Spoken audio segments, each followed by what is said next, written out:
Hi friends, welcome to Appu kitchen. இன்றைக்கி நம்ம என்ன பார்க்க போகிறோம்டா, எலும்பு குழம்பு செய்வது எப்படி அதாங்க பார்க்க போகிறோம். சுவையான எலும்பு குழம்பு செய்வது எப்படி பாருங்கள். நல்லா கமகமண்டு அவ்வளோ வாசனையாக இருக்குது, நல்ல சுவையாக இருக்குது.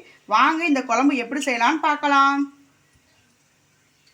பாருங்கள், நம்ம அடுப்பில் ஒரு பாத்திரம் வச்சுருக்கோம். அதில் ஆயில் ஊற்றிருக்கோம். ஆயில் நல்லா ஹீட் ஆயிடுச்சு. இப்போ நம்ம பெருஞ்சீரகம் ஆட் பண்ணிக்கலாம். பெருஞ்சீரகம் நல்லா பொரியட்டுங்க. அதோட நம்ம கிராம்பு, ஏலக்காய், பட்டை, பிரியாணி இலை, கொஞ்சோண்டு கசாசா எல்லாம் ஆட் பண்ணிக்கலாம். இது எல்லாம் நல்லா பொரியட்டுங்க. பாருங்கள், இது நல்லா பொரிஞ்சிருச்சு. அடுத்து வெங்காயம் ஆட் பண்ணிக்கலாம். வெங்காயம் நான் பெரிய வெங்காயம் 2 எடுத்துக்கிறேங்க. இந்த வெங்காயம் நல்லா போட்டு நல்லா கிளறி விடுங்க.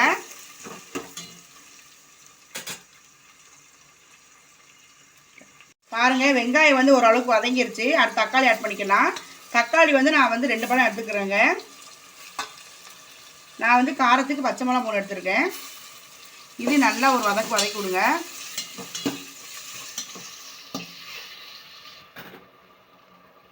நம்ம இதோட கருவேப்பிலை ஆட் பண்ணிக்கலாம். அது தேவையான மல்லி இலை. நான் மிளகாப்பொடி 1 டேபிள் ஸ்பூன் ஆட் பண்ணிக்கிறோம். நீங்கள் உங்களுடைய காரத்துக்கு ஆட் பண்ணிக்கிறங்க. இது நல்லா கிளறி விடுங்க. அடுத்து நம்ம இஞ்சி பூண்டு பேஸ்ட் ஒரு 2 டேபிள் ஸ்பூன் ஆட் பண்ணிக்கலாம். இந்த இஞ்சி பச்சை வாடை போகிற வரைக்கும் நல்லா கிளறி விடுங்க. அடுத்து மல்லிப்பொடி ஒரு 3/4 டேபிள் ஸ்பூன் ஆட் பண்ணிக்கலாங்க. இதையும் நல்லா மிக்ஸ் பண்ணி விடுங்க.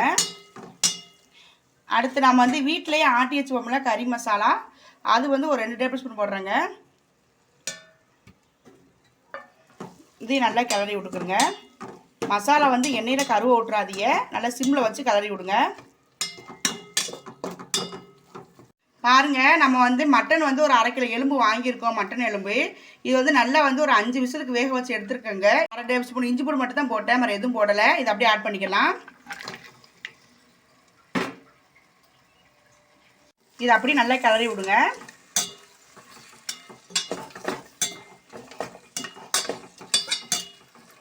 நம்ம மட்டன் வச்சு தண்ணியை ஆட் பண்ணிக்கலாம். அடுத்து உங்களுக்கு உருளைக்கிழங்கு பிடிக்கணும், நீங்கள் ஆட் பண்ணிக்கிறங்க. நான் 2 கிழங்கு ஆட் பண்ணிக்கிறேங்க. பாருங்க, கிழங்கு நீங்கள் போட்டு வச்சா வைக்கலாம், இல்லைன்னா சும்மாவோடு வைக்கலாம். நல்லா தாங்க இருக்குது. தண்ணி இது தேவையான தண்ணி ஆட் பண்ணிக்கிறேன். இப்போ ஃபைனலாக நம்ம உப்பு போட்டாச்சு. பாருங்கள், இதை மூடி வச்சுருவோம். இது ஒரு 10லேருந்து ஒரு 20 நிமிஷம் வரைக்கும் நல்லா கொதிக்கட்டுங்க. அப்புறம் பார்க்கலாம். பாருங்கள் ஃப்ரெண்ட்ஸ், நம்ம விட்டு ஆயில் ஊறா பாருங்கள், அழகாக தெளிஞ்சு வந்துட்டாங்க. நம்ம ஃபைனலாக தேங்காய் பால் ஆட் பண்ணிக்கலாம். இந்த தேங்காய் பால் ஊற்றினோடனே அடுப்பை ஒரே ஒரு நிமிஷத்துக்கு மட்டும் கொதிக்க வச்சு அடுப்பை ஆஃப் பண்ணி விட்ருங்க. ரொம்ப கொதிக்க வைக்காதீங்க. பாருங்கள் ஃப்ரெண்ட்ஸ், லைட்டாக கொதிக்குதா, அதோட நம்ம அடுப்பை ஆஃப் பண்ணிடலாம்.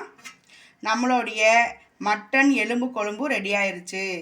இந்த டிஷ் உங்களுக்கு பிடிச்சிருந்தா லைக் பண்ணுங்கள், ஷேர் பண்ணுங்கள், கமெண்ட் பண்ணுங்கள், சப்ஸ்கிரைப் பண்ணுங்கள், பெல் ஐக்கானை கிளிக் பண்ணுங்கள். தேங்க்ஸ் ஃபார் த வாட்சிங்.